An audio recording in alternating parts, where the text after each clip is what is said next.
I saw the truck before I saw them. A white U-Haul engine still running, parked half up on the sidewalk like someone in a hurry. The back was wide open crib pieces stacked against boxes labeled nursery. Next to it, a familiar silver sedan, my parents' car. Then the dented Honda that belonged to Chase's boyfriend. I didn't get out of mine.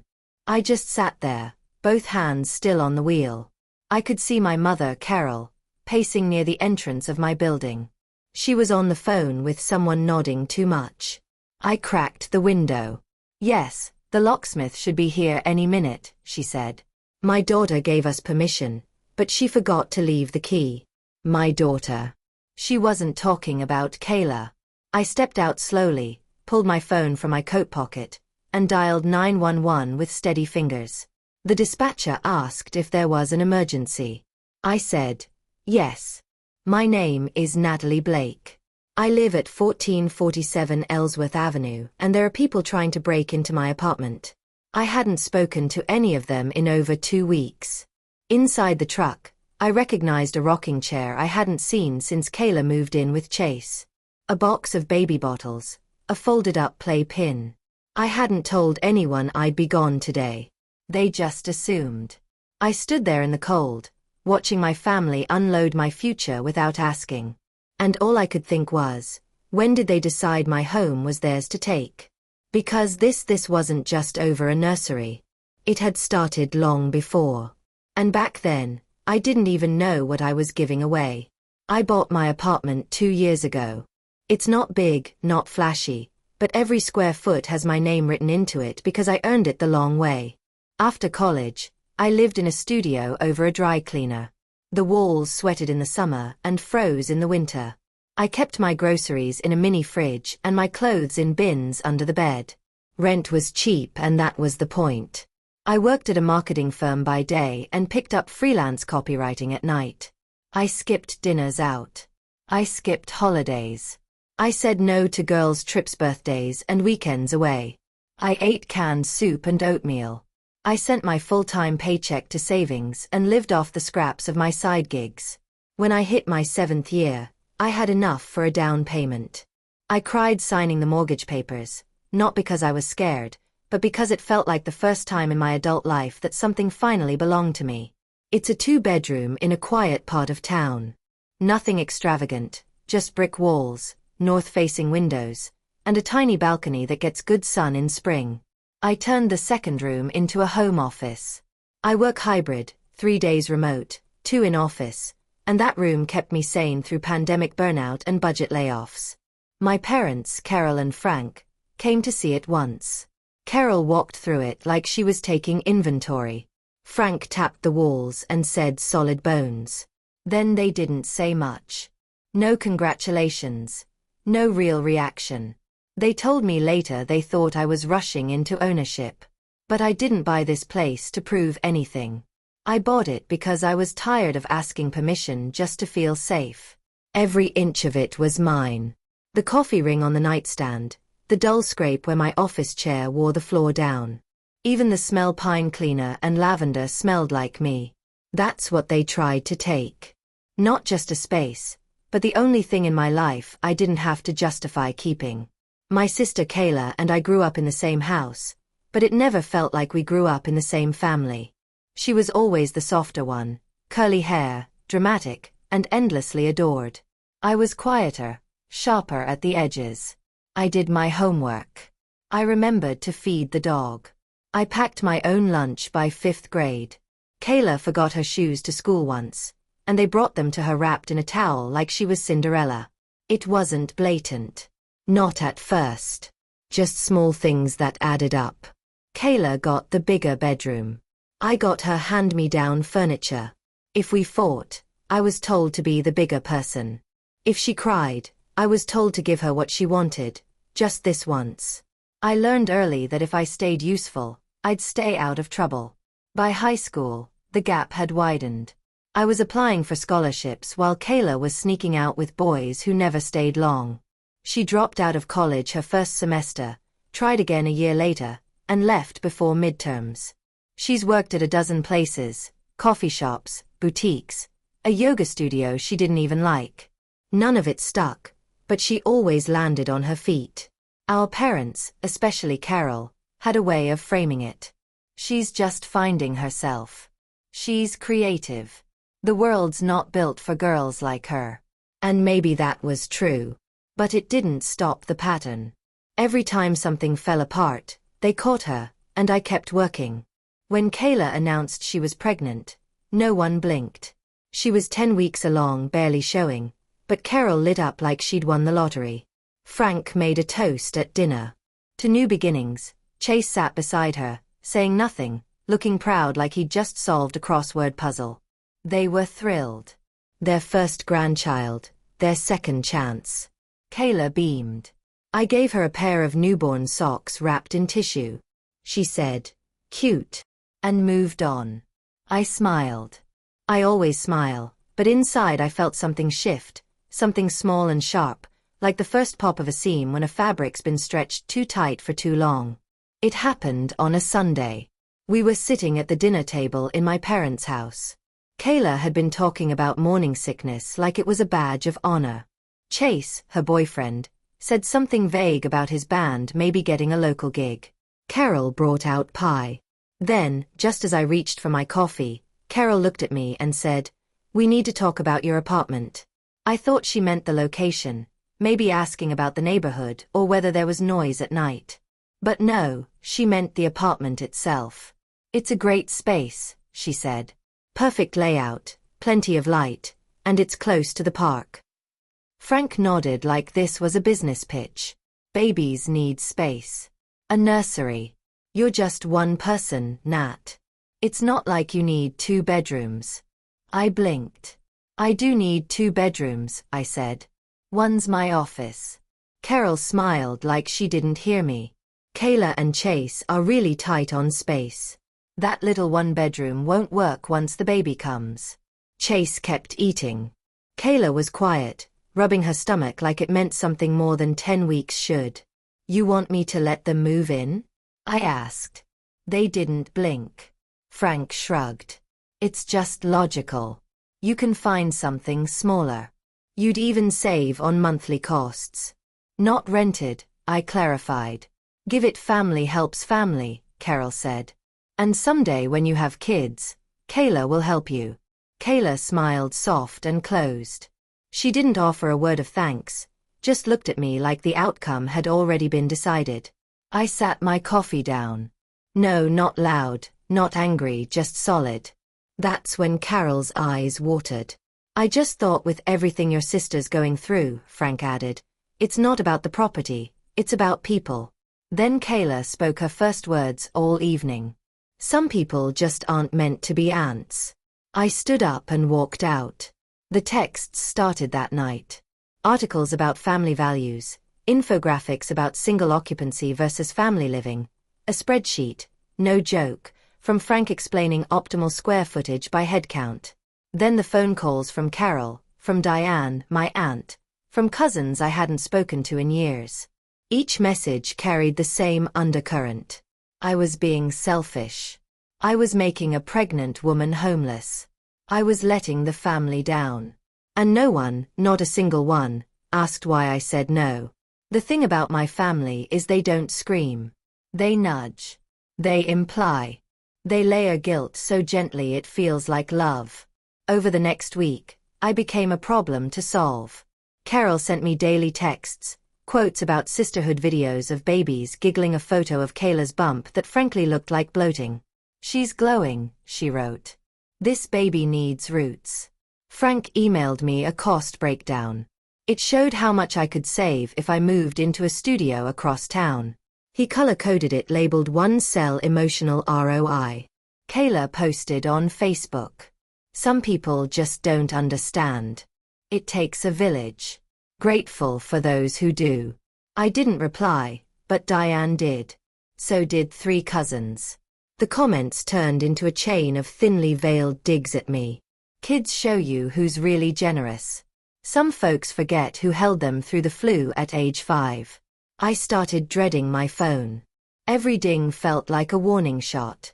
I tried to explain that Kayla wasn't homeless, that she lived with her boyfriend in a functioning apartment, that I worked from home, that my mortgage wasn't something I could just break. No one heard it. Or maybe they did, but they'd already written the story in their heads. And in that version, I was the villain. What cut deepest wasn't the pressure. It was the assumption that I could be sacrificed without asking. They didn't offer to let Kayla stay with them. They didn't suggest a loan or help finding a bigger rental. It was always my apartment, my space, my life that needed to move out of the way because I always figured it out.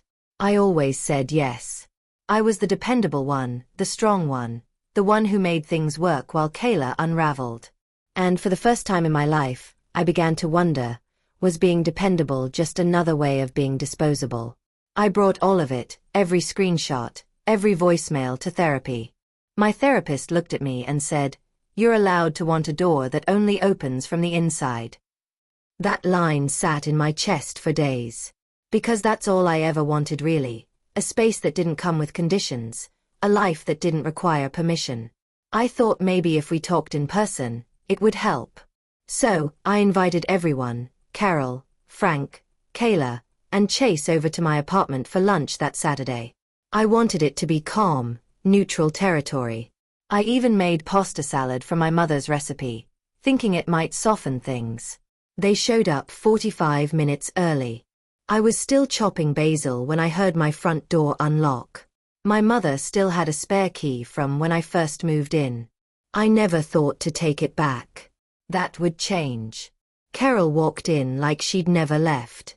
Frank followed, holding a laptop bag. Then Kayla rubbing her belly again. Then Chase. Then surprise Aunt Diane and her husband Michael. I hadn't invited them. I asked what they were doing here and Carol said we thought it would help to have family present just to keep things constructive. Chase dropped onto my couch and picked up my PS5 controller like it belonged to him. Kayla started walking through the apartment slowly like a realtor surveying a new listing. I didn't say anything. Not yet. Frank opened his laptop at the dining table. I put together a short presentation, just some thoughts on space utilization. You'll find the logic pretty sound. Carol began rearranging my spice rack. I told everyone to sit down, but Diane beat me to it. "Natalie, we're here because we love you, and because family means sometimes doing things that aren't easy."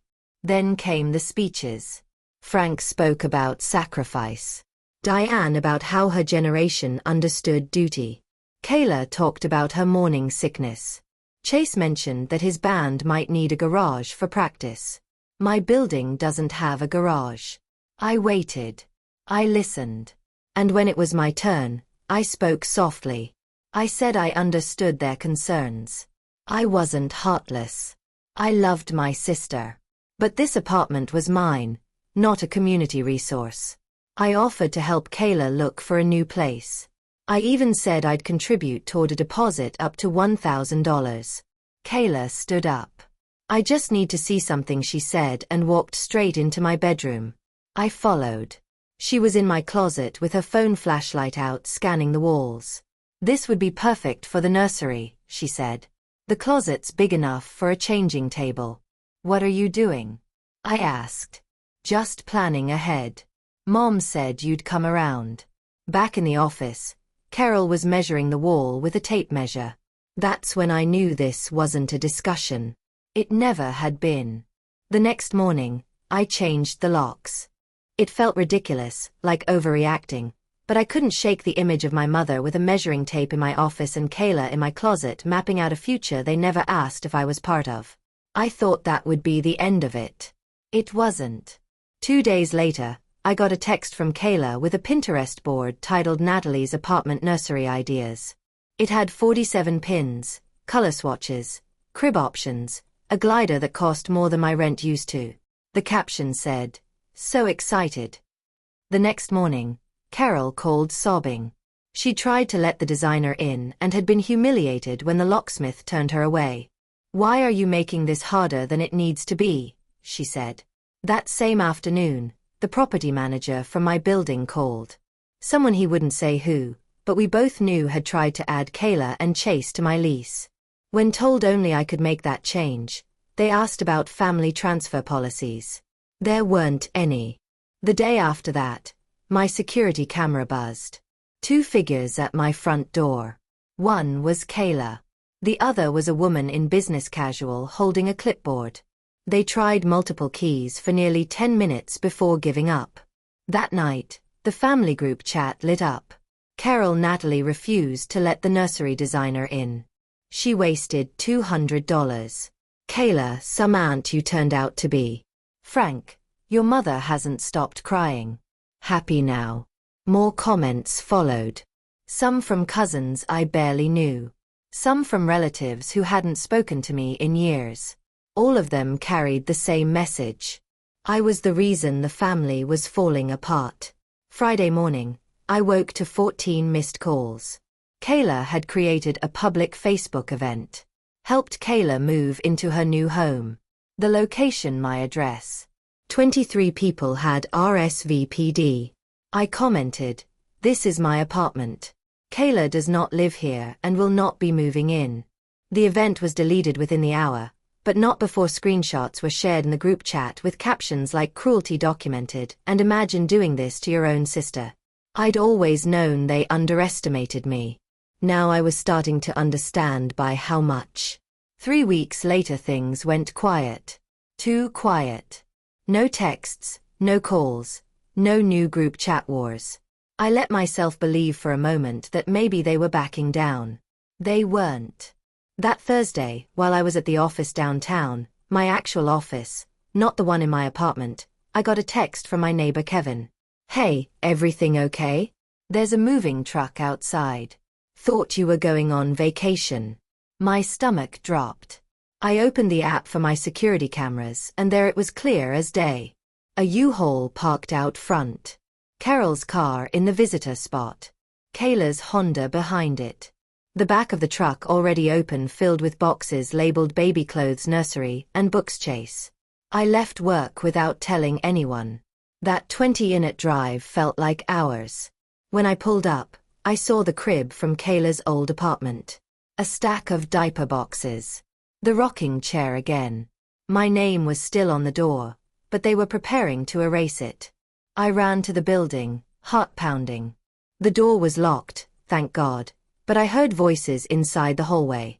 I pressed myself to the wall and listened. Carol was on the phone. "Yes, the locksmith should be here any minute. My daughter meant to leave the key, but she forgot." I hit record on my phone and dialed 911. When the locksmith arrived, he looked confused. Frank handed him cash. Chase stood nearby, scrolling on his phone like this was all normal. I stepped out before they could touch the lock. "Don't I? I'm the owner. These people do not have permission to enter." Carol's face lit up. Perfect timing. "We were just..." "No, I've called the police. You're trespassing." Kayla started crying immediately. "How can you do this to your pregnant sister Chase without looking up, dude? The truck's only rented till 4 o'clock. The locksmith stepped back. "I'm not getting involved in a family thing," he muttered and left just as the police pulled up. I showed the officers my ID, my lease, the cease and desist letter I'd sent in, and the video footage. My parents tried to spin it as a misunderstanding. The officers didn't buy it. Then came the best part. One of the 2 men they brought, guys I didn't recognize, got nervous when the officers asked for ID. Turns out he had a warrant for unpaid child support. He was arrested on the spot. The other man admitted he was a tenant relocation specialist.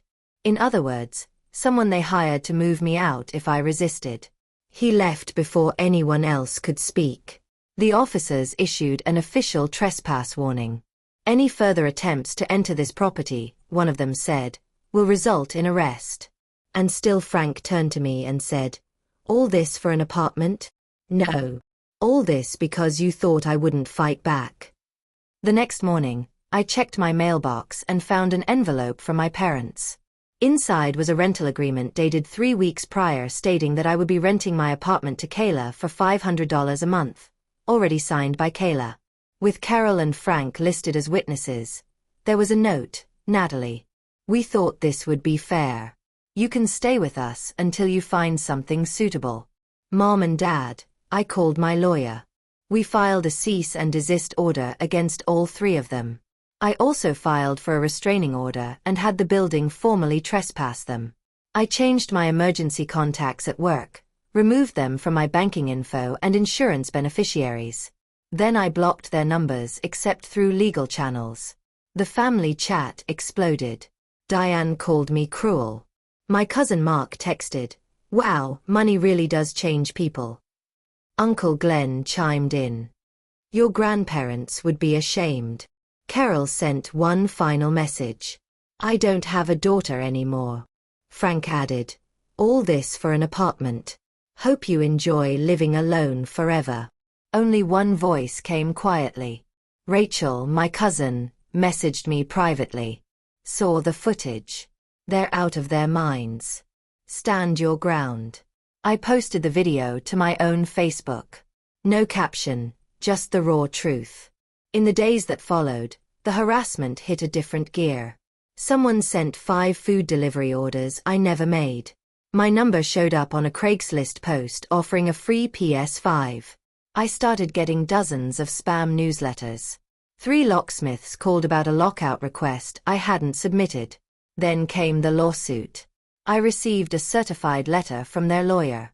My family was suing me for emotional distress, breach of verbal contract, unlawful eviction damages for moving truck rental and storage fees.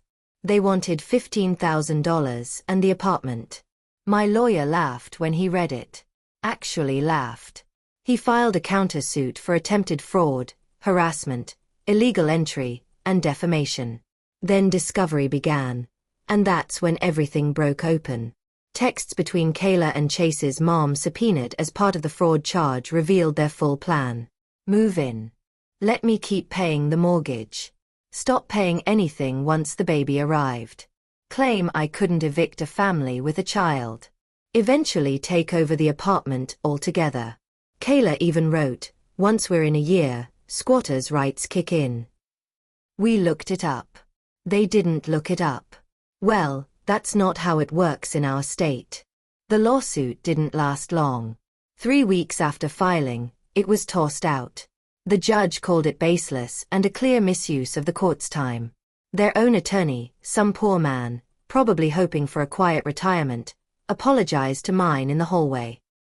He'd advised against the case, but Carol and Frank were determined to be heard. They were just not the way they wanted.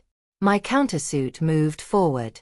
We had the texts, the security footage, the forged rental agreement. We had Chase's mom's statements and the timeline to match. Harassment was clear. The calls, the messages, the food deliveries, the locksmiths. Trespassing stuck, even if they didn't technically break in. Fraud. That was the crown jewel. Kayla got 18 months probation and 100 hours of community service. Carol and Frank received 12 months each for conspiracy. The court ordered them to pay $7,500 in damages and cover all legal fees. They were given 6 months to pay. I didn't post the verdict. I didn't message the group chat. I didn't call Rachel to celebrate. I just went home. Rachel told me later that Diane deleted all her Facebook posts. Uncle Glenn stopped returning Carol's calls. A few cousins quietly unfriended Kayla. I didn't care.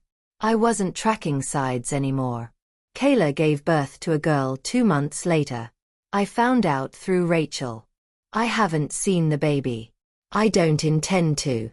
Maybe that makes me cruel. Maybe not. But I've stopped living in the house of maybe. I got a promotion. Turns out when you're not fighting off a family coup, you actually sleep better, work better, feel better. I turned the office into a gaming space. Repainted. Rearranged.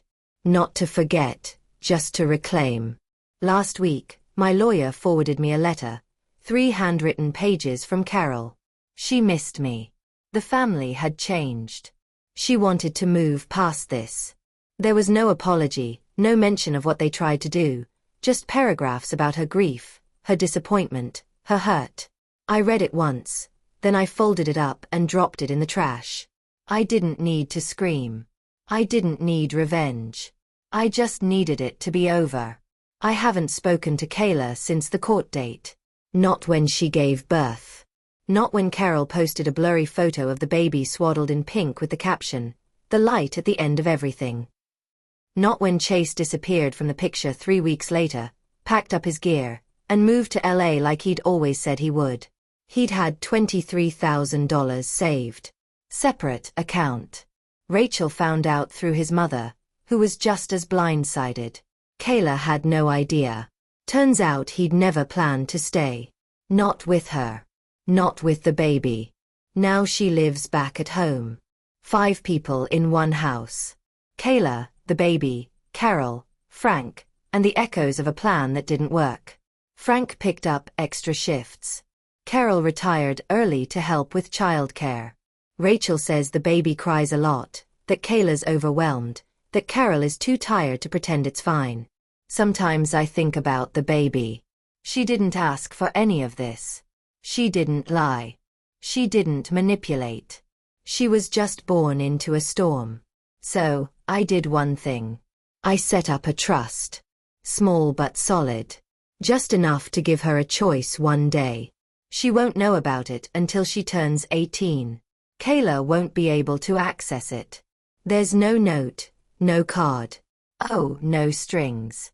It's not for them. It's for her. For the girl born into a mess I didn't make but refuse to clean up.